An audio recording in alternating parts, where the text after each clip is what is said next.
Ladies and gentlemen, boys and girls, blushers, gushers and scandal hushers, welcome along to the Joe Spivey YouTube channel where we discuss books and little else, and welcome back, or welcome to what we term on this channel the Virgin's Emporium. This is the study in which Grand Viceroy Spivey VIII of Suffolk comes to both plot and ponder his destruction of Western Europe as we know it. This is my dad's study. Plenty of things in here. Small hammers that he uses, no doubt, to abuse the working classes or the peasants. Here are little paint brushes to detail or to put some coloured detail on some of his soldiers, Confederate soldiers or whatever the hell that happens to be, and it's on a postcard, folks, as to what just that is. Anyway, you will remember hopefully from yesterday that I had some newfangled gadget attached to me, otherwise known as a Christmas present microphone,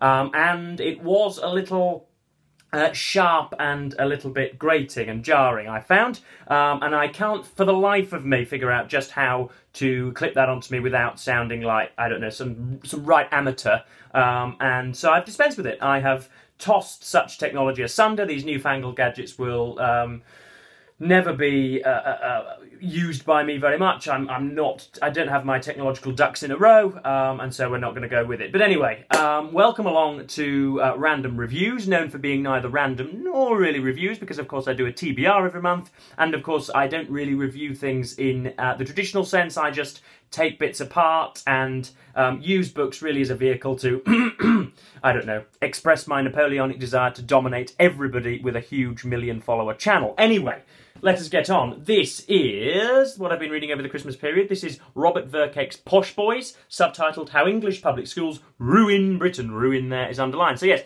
this is going to be a vehicle, a book, through which we will discuss the topic of public schools. Now, a little bit of a caveat just before we get on to this, or a little bit of a, not a caveat, but a declaration, not of interest, but, well, I suppose it could be a conflict of interest. Thankfully, my mother and father never spent a penny on my education, much to the detriment of my life chances, but yes, you know, do not let this really rather svelte and insouciant visage fool you folks. I may well have modelled myself on some of the chaps discussed in this book, but yeah, they never spent a pound or a penny on my education, but for school trips and football boots, my education was entirely free at modern comprehensives. A subject to which we will return hopefully later on. But anyway, this is just some first reactions, some adjectives to throw at you. This is pincered and steadfast and wholeheartedly belligerent and adversarial, but yet jittery and discursive and frenetic, and you get the solid impression that Verkaik's got so much to talk about and only has, what, 150,000 max words to do it with. He's got so many people to ask, so many studies to conduct, so many historical records to consult that he doesn't really know what he wants to achieve. It's got a little bit of a temporal, you know, it's got a bit of a chronology to it, I suppose. It starts off with the birth of the public school and goes right through to the modern day, and talks about all sorts of just ways in which the public school has, as it would be eponymously called, ruin Britain. So yeah, I mean, amongst other things, it talks about the original establishment of a public school. These things usually were put together in 1134 after some bloke who happened to be, had made a wad from his association with William the Conqueror. Suddenly felt guilty about, owning 2,800 people and having, the modern day equivalent of £17 trillion when everybody else was on the breadline, and so settled it in his will that a local establishment would cater for 75 boys, usually, of the poor and disadvantaged. And that's how they came to being. I can't remember which one it is that's the oldest. Harrow and Eton are certainly up there. They might have even been before 1000 AD, but ages and ages and ages ago. They are older than time, 1 month younger than God, as the proverbial would have it, or whatever. So they've been around for ages, and he very, very appropriately and very insightfully talks us through how it is that those charitable intentions, those original guiding principles, have been obfuscated and weaponized and, completely taken hold of by people of wealth that just want to shove their children into the institution of advantage. But again, we'll return to that a little bit later on. He also talks about how every single time there has been an investigation conducted or something commissioned by a government department into the efficacy or the fairness or the viability of such institutions, how the panel of said commissions are very often littered with the very people who themselves have benefited almost immeasurably from the institutions that are being brought into question. And so, of course, there you have a conflict of interest. If, for example, you had Jeff Bezos, Elon Musk, all the others, Warren Buffett, and pick another rich person, Joe, Mark Zuckerberg, all on a commission to see just how much wealth can deteriorate the moral fibre of America. Of course, you'd have a few qualms about those four blokes being on that panel, because, of course, it was well within their interest for the decision to go a certain way. And so whether that's been in the time of Mr. Disraeli called one, Winston Churchill called an investigation, or at least a review, a look into them. Harold Wilson Harold Wilson's done stuff. Anthony Eden's done stuff. Theresa May came out and pretty prickly against them, having attended a grammar school. Thatcher, as became the sort of the gravamen of her political career, she talked a good game, but then actually just cozied up to people of advantage anyway. But yes, every time an investigation has been called on for these guys, most of the time the panel that, of course, that have managed to get themselves a government post happen to attend the schools that they themselves are investigating. So you can see how flawed that might be. Next up, he looks at how bipartisan the whole thing is generally. You would imagine that the public school is the preserve, or at least the graduate of the public school, the past attendee, would be the reserve of a bow-tied, ridiculously supercilious descendant of the Duke of Wellington, some bloke that could count in his lineage all sorts of auspicious and gainly people, when in fact you would be amazed at how many members of the Labour cabinet, for example, how many university self-avowed communists and Marxists also attended these bumped-up privileged institutions. It is not the reserve of Gordon Gekko's sons and daughters that go to these places that just happen to be then seen as, paragons of the establishment. Many people who you would think, Jeremy Corbyn, for example, received a fee-paying education. Many of the people that you would think would strike out against such things also attended such schools as well. So he talks about that. He talks about their charitable status and how, because they are regarded by the government as charities, they are exempt from paying tax of some description, 20% tax, and so their enormous fields and the huge astroturf things, the 28 swimming pools that are at Millfield School or whatever, the 12 cricket pitches and gymnasiums and, equestrian training kit. I mean, why on earth do you need equestrian training kit at a school? The fact that they have those tax exemptions means that they can accrue more wealth and that they can imbue greater advantage to the attendance of those schools, and also they don't satisfy the other side of the ledger either. So fair enough, you can be a charitable institution if you want, but you've got to make sure that you do well by the surrounding community and make sure that many of the poor are brought in, or you at least work with some of the state schools in the surrounding area, none of which the majority of these schools do. There's one particular, I think it's the headmaster of Dulwich College, or Dulwich, as I say, I'm sure it's pronounced Dulwich, who they do pretty well with the surrounding state schools and wants to right some wrongs, yada yada yada. Talks about the synonymity with a sexual scandal. Of course, lots of the public schools are at least aided by the priesthood in the surrounding areas, so it's not so much a problem of now, I don't think. I'm sure people have smartened up their act, but I'm sure even, as within such close temporal propinquity as the 90s or the early noughties, boys were being abused, not just sexually, but emotionally, and they were being, struck in class. I know this happened in state schools as well, but it seemed to happen egregiously at public schools. They were whipped on the hands and all this type of thing. It was all very, very, very terrible. And so yes, it's got all that and more, folks. It's a right rollicking good read, and we'll talk about my personal story in just a moment. I've got a few passages that I want to quote from, involving a great many things. So this is the first section, which was about... they also talk about muscular Christianity as well, which is a sort of a sort of tenet of Protestantism, but sort of self-abnegatory, courageous, and yet quite assertive in your you assert your own combative values, yada yada yada, and he links that to bits of the British Empire and of the lions led by donkeys and the shoving of people who just happen to have an Oxbridge education into the post of general or regiment leader or whatever during the First World War, and yada yada, and talks about the iniquity of that. But this is quite the charge from him. This is the greatest charge against the public school ethos is not that it encouraged some officers to behave badly during the war. This is First World War and Second largely. Far more serious is the argument that the militarisation of the public school system played a vital role in the belligerence that led to the outbreak of war.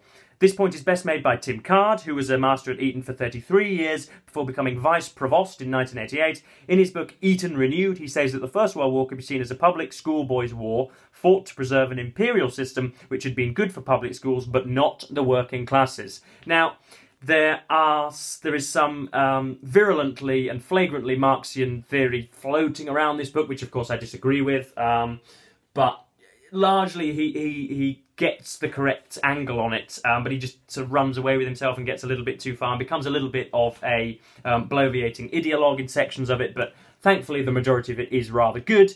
This is the section on David Cameron, who attended Eton School alongside Boris Johnson. I think there's about 2 years difference between those two, and those guys were instrumental in the atomisation and polarisation of Great Britain between the periods 2016 to pretty much nowadays. So this is... He talks about why the Remain campaign, which David Cameron, the then Prime Minister, stood on, weren't nearly as harsh in calling out the mendacity of the Leave campaign, purely because of old gentlemanly rules. So this is it. At the outset, Cameron had believed he could win the vote with ease, and his advisers assured him that UKIP on its own could not organise a successful counter-campaign. But when Johnson and Gove became the leading figures of the mainstream Leave campaign, Johnson and Gove both received private educations, I believe, Cameron was guilty of complacency by refusing to sanction attacks on his old friends. Adopting an overly chivalrous position, no doubt informed by Eton's fair play rules, he treated the two men as friends first and political adversaries second. Cameron, who hadn't really countenanced the prospect of defeat, didn't want any bad feeling between him and the Brexit ministers after the referendum, and so refused to fight fiercely for Remain. He later told George Osborne, who also attended a fee-paying school, who was the Chancellor of the Exchequer, it was like fighting with one arm tied behind our backs. And that just shows how the public school ethos can corrupt the political debate at the highest levels. This is entitled Bad Charity, and this talks about conflicts of interest. The story of English public school charities is one of slow corrosion. Over a period of 600 years, the intentions of the original benefactors of the great public schools appear to have been mislaid. The ancient charters and foundations have been torn to shreds by loyally revisions and reinterpretations of their philanthropic endowments. The promise of the best education for the poor has been given to the rich. The drive for profit over community engagement has made our schools some of the wealthiest institutions in the country. It has reached the point today that even when the more enlightened schools wish to honour their charitable origins, they find themselves hamstrung by the self-interest of paying parents and the inflexible demands of running a multi-million-pound business. Now, as well as being pretty damn good, pretty damn stylistically eloquent, that is, of course, banging the institutions to rights. So, yes, obviously you have a conflict of interest if you're being, or you are at least saddled by, not free enterprise capitalism, but, yeah, you're saddled by simultaneously wanting to do good, but also wanting to having almost a fiduciary responsibility to the people that have paid to have their children at your school. And so if that directly, if your intended ambitions don't correlate with the disproportionate advantage of the people that have paid to go to your school, then of course you're going to plump for the latter rather than the former. But this is just when he talks about He's not very prescriptive, doesn't really give much of what he would like to see done at said schools. But anyway, they may recognise it bestowed... So this is a parent's choice of school for their children is a topic of conversation that is best avoided at a dinner party.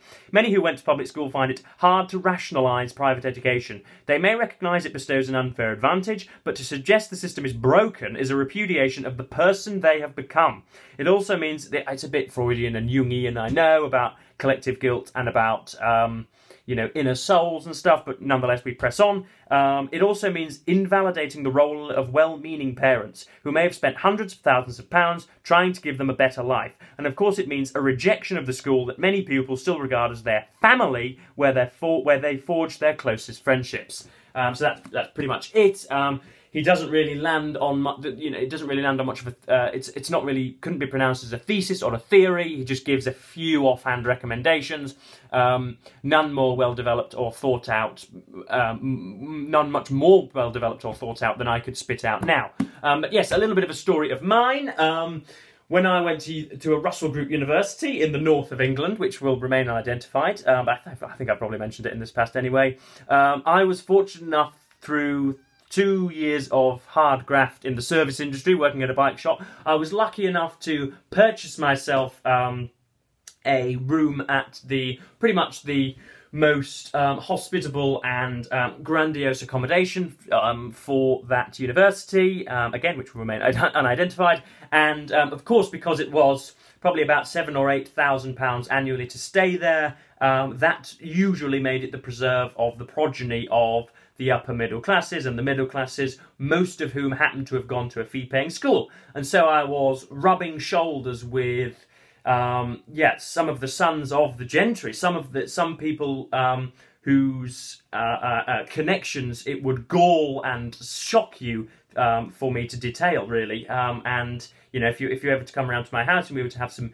beers and some booze and we were to get down into the details of such matters, then I'm sure I'd let slip. But 3 or 4 of the schools mentioned in here, I happen to know people who attended, and it's not the charge given by myself and others who, I'm not going to advocate abolishing public schools, but I really do think that we ought to initiate a needs-blind policy for such schools, because the accusation that I will receive from that is that I'm a curmudgeonly and blue-haired, bearded communist who wants to completely level society and is using social mobility as a little bit of a vehicle to hammer down on the successful. That, of course, is nonsense, because because I went to, as I say, I went to a state school and I was in the top set, of course, but for very many years I wasn't really concerned with academic excellence or pushing myself up or becoming successful really in any way. I was a pencil throwing, a complete imbecile that you wouldn't want to be able to sit next to you. I was a bugbear to teachers, boondoggles to my classmates, my conscientious classmates who wanted to get on. And so it is very, very obvious that state-sponsored schooling en masse that is not operating on a academically selective basis is not going to be the most productive place for your child to go to.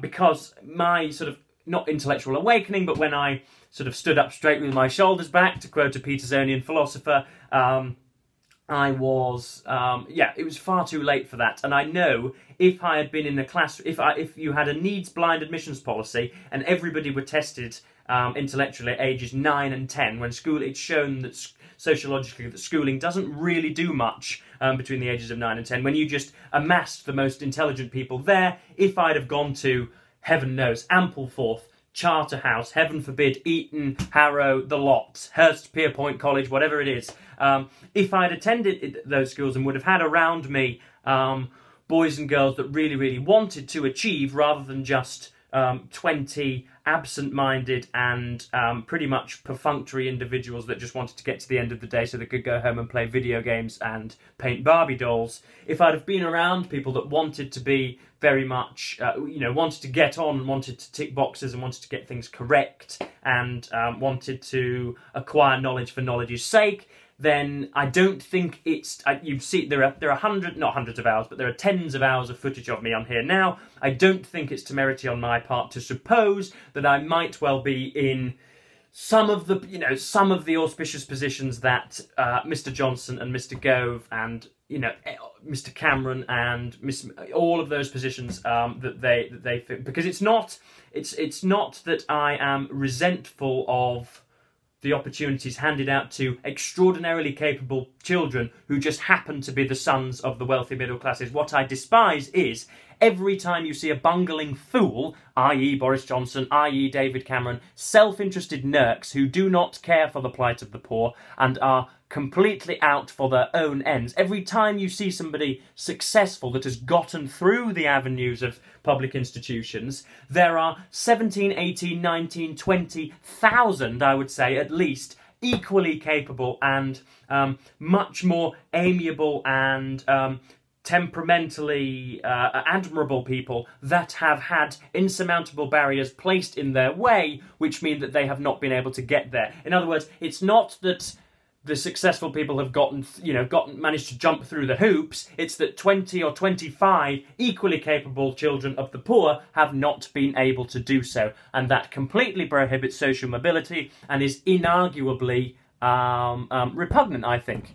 But heaven forbid, I'm sure I'll go into it in the comments. I know, of course, you're going to bring up the immutable characteristics such as my accent and the fact that I'm wearing a knitted quarter-zip jumper, saying that somehow I've modelled myself on some public school boy. Fair enough, go for it. Personally insult me in the comments. That'll be jolly good, and I'm happy to hear it. But yes, I'm trying not to rant like an old octogenarian on the internet, but nevertheless, here we are. So that was Robert Verkaik's Posh Boys, How Public Schools Ruin Britain. I hope I managed to at least convey at least some of my passions for the subject and how much I found the book to be helpful. But yeah, I think, I mean, this video has shown alone that this topic tends to facilitate some ranty, ravey behaviour. But anyway, I'm going to stop going on because this video is going to be far too long. Yes, I hope you're all having a decent Christmas, or that weird liminal period between Christmas and New Year where nobody knows what to do and we're all trying to break Guinness World Records for polysaturated fat consumption. But yeah, anyway, thanks ever so much for watching BookTube. I look forward to the comments, and goodbye.